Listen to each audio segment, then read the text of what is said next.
You know there are 3 bachelors over there. There'll be 1, 2, and 3. Ask them anything you like to find out more about them, except their name, age, occupation, or income, okay? And we're going to start by having them say hello to you and see how they sound. Number 1, would you say hello to Cheryl, please? We're going to have a great time together, Cheryl. Okay, and here we go. Bachelor number 1. Yes? What's your best time? The best time is at night, nighttime, Why do you say that? because that's the only time there is. The only time? What's wrong with morning, afternoon? Well, they're okay, but nighttime's when it really gets good. Then you're really ready. I'm a drama teacher, and I'm going to audition each of you for my private class. Bachelor number 1. You're a dirty old man. Take it. Oh, come on, over here.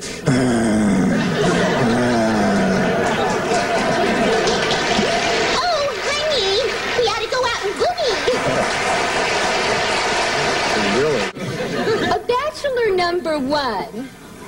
I am serving you for dinner. Oh, What are you called, and what do you look like? I'm called the banana, and I look really good. Can you be a little more descriptive? Peel me.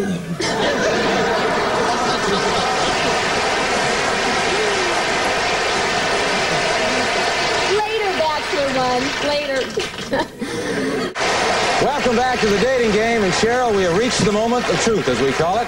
You've heard from the bachelors, you got some great dramatic presentations, some good answers, but now I'm going to ask you a question. Will that date be bachelor number 1, bachelor number 2, or bachelor number 3? Who gets the date? Well, I like bananas, so I'll take 1. Number 1, bachelor number 1, all right.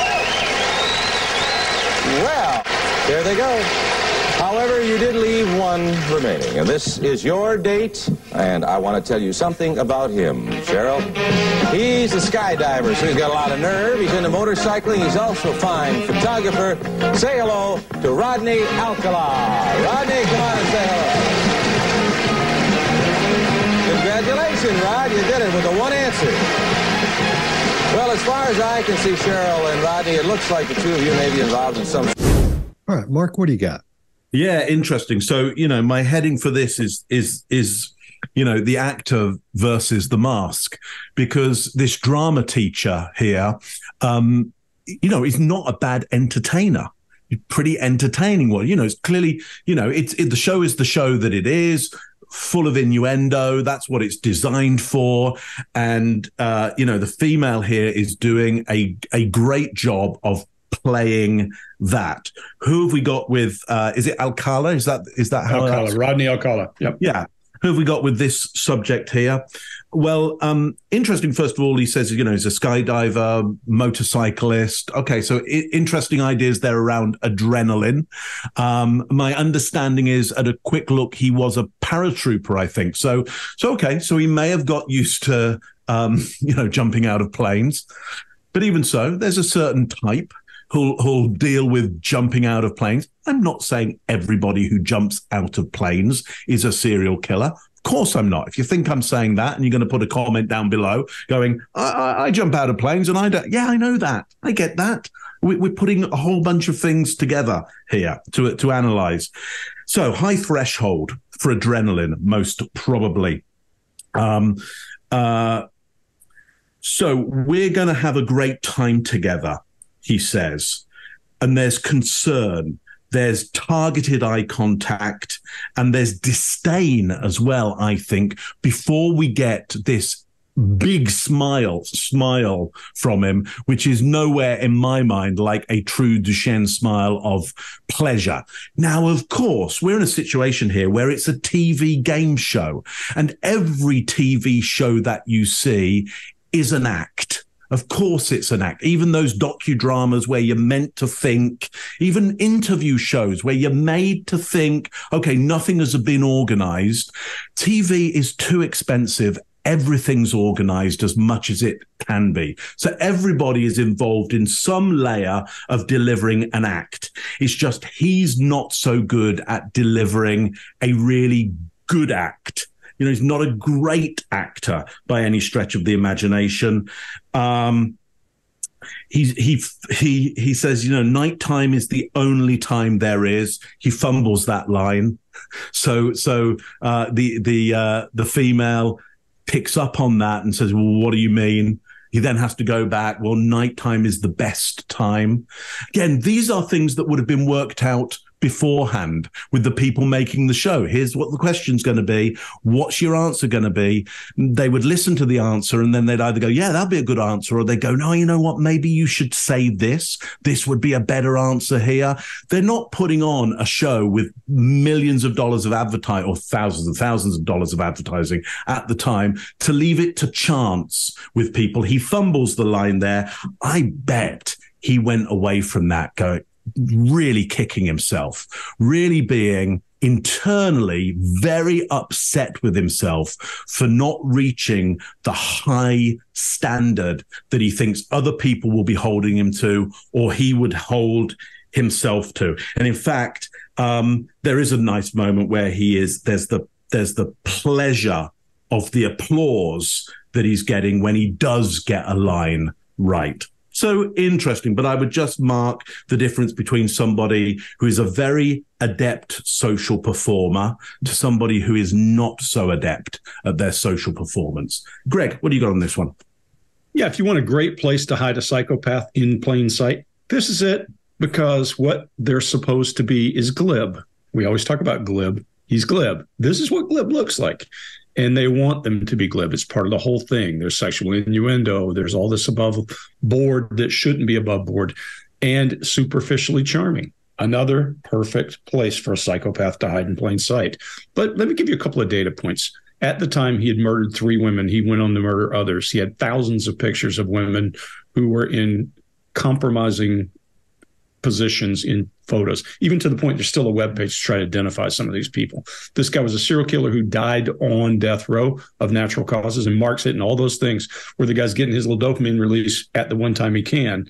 But there's a whole lot going on in this guy's head. He went there, and he's superficially charming enough that she went with him because he had the right answers to the right thing. Yeah, again, he's got all of the earmarks, and we know that not everybody who drives fast, jumps out of airplanes, does complex things is a psychopath. Just because you like adrenaline doesn't make you a psychopath. That's just part of how you grow up and what you do. There's all kinds of reasons you could do that. But what we see here is exactly if tomorrow you walk into a bar and you're talking to somebody and they're this glib and they're all that lack of emotional context, they tout the rules of society all around. You might be cautious with that. Because while that works really well for a dating game show, that working in your living room or that working at the local bar probably is a red flag. I would be very cautious with that. Chase, what do you got? Yeah, agree with you. And especially on the point about the risk-taking behavior. And I think this is in the textbooks, it's called thrill-seeking behavior from like the 70s and stuff. But a good way to spot one of the tiny, tiny red flags, because there's a bunch that you need a giant ball of these things. So we're not telling you that one of these things is indicative of the whole.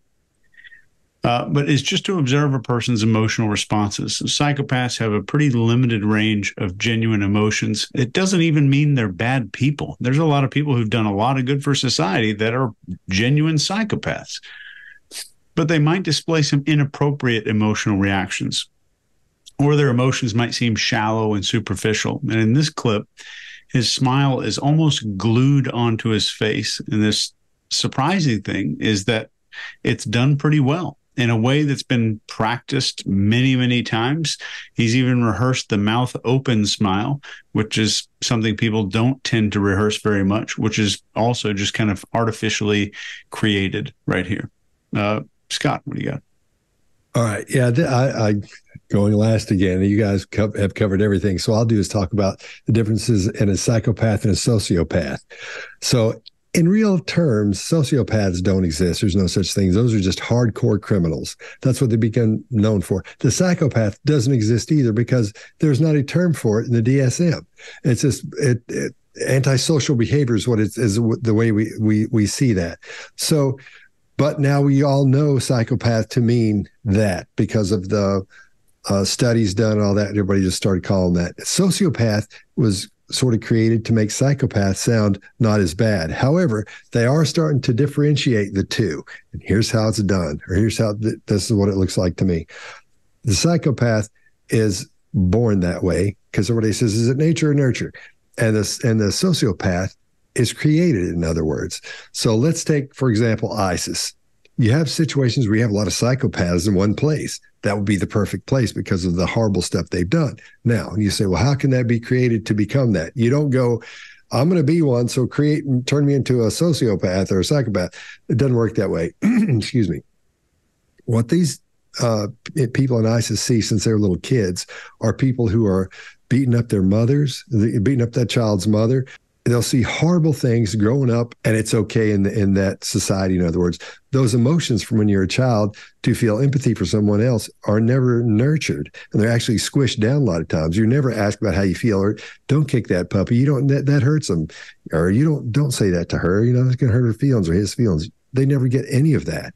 So their father or mother may be an alcoholic, may beat them all the time. So many things come along with that, but there is a differentiation in the two. And for the psychopath, when I'm talking about and there's a lot that goes on with this, I'm just putting it into a tiny nutshell, is the amygdala don't function properly. Other parts of the brain don't function properly as well, but the one we focus on is the amygdala. That's the one that helps, that it plays a lot more roles in this, but it plays an important role in empathy. And empathy is not you feeling sorry for someone, it's you being able to feel like what that person feels like. You know, if you say, I'm going to, cut your hand right there, to be able to go, oh gosh, I bet that hurts right there.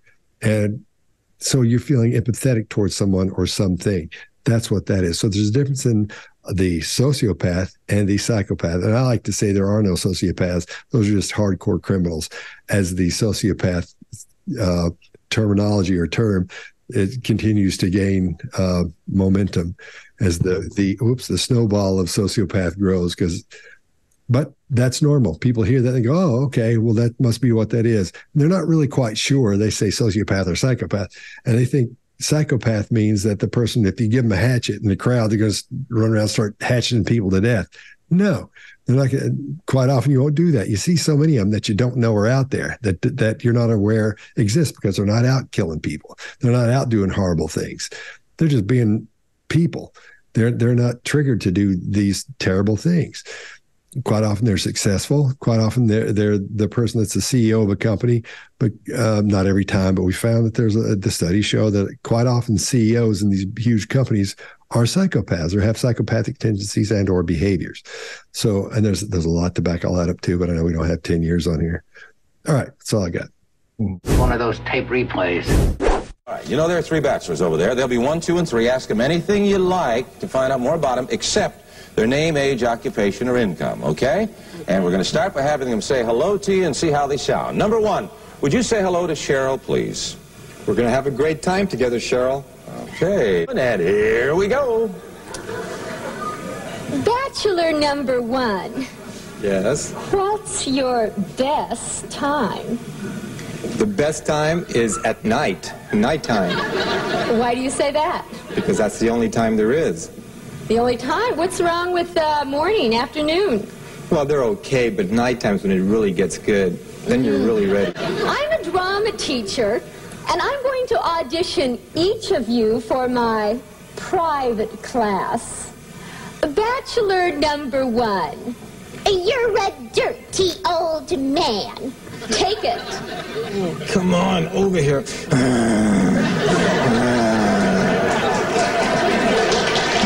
Oh, honey, we ought to go out and boogie. Really? Bachelor number 1. I am serving you for dinner. Oh. What are you called, and what do you look like? I'm called the banana, and I look really good. Can you be a little more descriptive? Peel me. Later,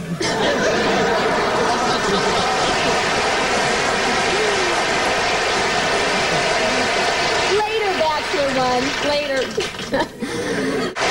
Welcome Welcome back to the dating game. And Cheryl, we have reached the moment of truth, as we call it. You've heard from the bachelors. You got some great dramatic presentations, some good answers. But now I'm going to ask you a question. Will that date be bachelor number 1, bachelor number 2, or bachelor number 3? Who gets the dates? Well, I like bananas, so I'll take 1. Number 1, bachelor number 1. All right. Well, there they go. However, you did leave 1 remaining, and this is your date, and I want to tell you something about him, Cheryl. He's a skydiver, so he's got a lot of nerve. He's into motorcycling. He's also a fine photographer. Say hello to Rodney Alcala. Rodney, come on and say hello. Congratulations, Rod. You did it with the 1 answer. Well, as far as I can see, Cheryl and Rodney, it looks like the 2 of you may be involved in some... If you like this video, get the full body language breakdown and analysis on our main channel by clicking this video right here.